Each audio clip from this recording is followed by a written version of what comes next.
there. You guys have been working on vector art in Google Draw the last few days, and I have been looking at your projects and coming around, and I've been really impressed with some, and I see also some varying degrees of success. Preston seems to be flying along, and Sienna as well, and some of us are still in the beginning stages.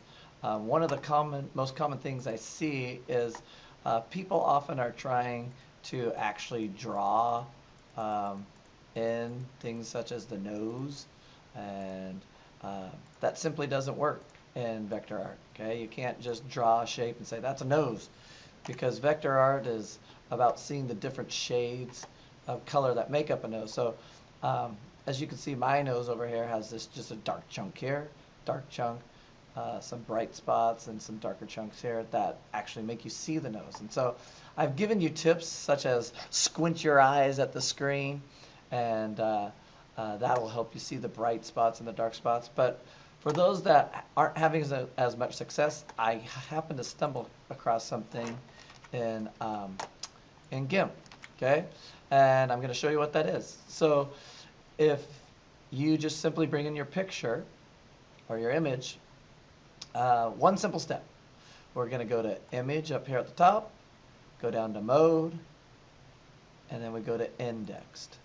And what that does is it takes your original image that had thousands or possibly even millions of colors, and we get to decide how much we want to reduce it. So I might reduce it down to something like 7 colors.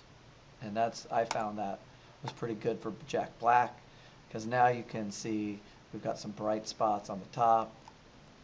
If I go into his nose, which a lot of us struggle with noses, you could draw maybe this lighter portion here, and then you could put this bright spot here, and then obviously for the nostrils we have some really dark spots, followed with another layer of a darker area. And so you're just chunking colors, and this indexing of color within GIMP might help you see that better. So we'll try it here again with Captain Marvel.